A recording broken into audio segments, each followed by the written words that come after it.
I'm Giles from Oakley Watches. We are experts in buying and selling pre-owned luxury watches, and this is our 5-step guide to buying a pre-owned Rolex watch. When considering buying a pre-owned Rolex watch, there are 5 key things to think about. Number 1, are you buying for investment or to wear and enjoy, or maybe a combination of the two? Number 2, what style of watch do you want?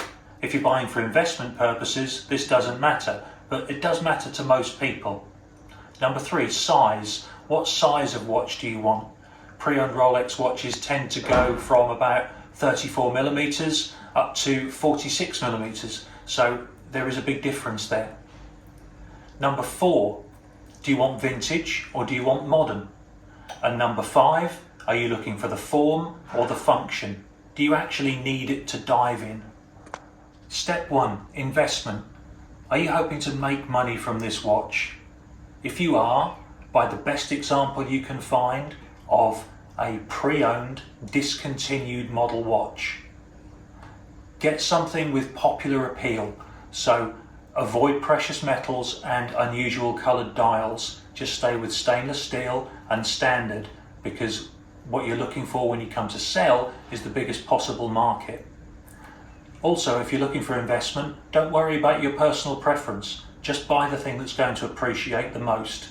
Buy a full set with everything that came with it: boxes, papers, tags, booklets, and the best example you can buy. A great example is this watch that we currently have in stock at Oakley Watches. This is a 2008 Rolex Submariner date that's never been worn. In fact, the stickers are still intact where they were put on in the factory. Now, purely from an investment perspective, there are very, very few of these in the world, and it will hold its money and grow in value very well. Unfortunately, you can't really wear it. Step 2 is style. If you're going to be wearing and enjoying this watch while thinking about it retaining its value, you will want to think about what style you like and what you want to wear.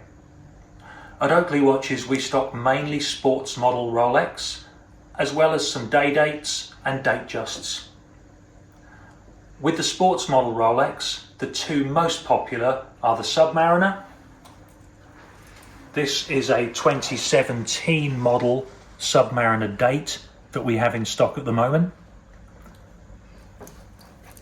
Another very popular watch is the GMT Master or GMT Master 2. Now, the GMT Master comes in 3 colorways. It comes in the Pepsi, the Coke, and the black.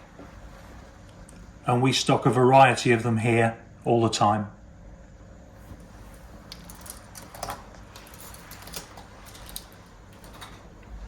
Step 3, size. If you're going to be wearing this watch yourself, you need to think about what size you're comfortable with. And being comfortable with it is really important. There's really no such thing as a watch that's too big. If you're confident and comfortable wearing it, it will look fine. If you take, for an example, the Rolex Datejust, traditionally that's been a 36mm watch. But with modern styles going for larger size watches, they're now made in 41mm as well. 5mm doesn't sound a lot, but if you look at the comparison, this is a 36mm Datejust that we have in stock at the moment. Compare it to this 41mm Datejust from our stock. It's a big difference, and you may well be comfortable wearing one, but not the other. Step 4 is whether you want a vintage or a modern watch. And this is in some ways connected to the size, because as we said before, vintage watches tend to be a little bit smaller. But size isn't the only consideration. Vintage watches can be less robust than a modern watch. The bracelets on a vintage watch can be very valuable and quite fragile and not all that comfortable. And you should also consider the potential servicing costs and servicing difficulties of a vintage watch.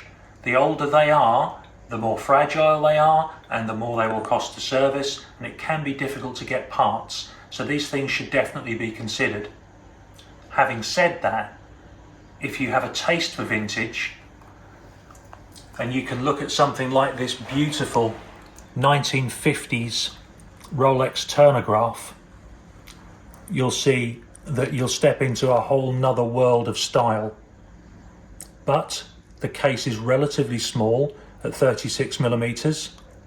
The bracelet is quite flimsy and not particularly comfortable, and it's certainly not what you'd call a daily wearer.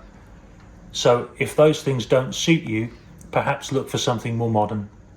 Step 5 is fashion or function. Do you actually need your watch to do the job that it was designed for, or do you just want to wear it to look nice? So, for example, could you wear this beautiful Rolex Wimbledon dial Datejust with a white gold fluted bezel and a polished centre links on the strap at the office? Yes, you absolutely could. Would you dive in it? Probably not. If you need something to dive in, you'd need something like the Rolex SD4000 Sea Dweller, which is far more functional and far more robust. So that's step 5, fashion or function. That's our 5-step guide to buying a pre-owned Rolex watch. I hope you've enjoyed it. If you have, don't forget to click like and subscribe. And if you'd like to find out more about our range of pre-owned Rolex watches and other brands, visit us at www.oakleywatches.co.uk.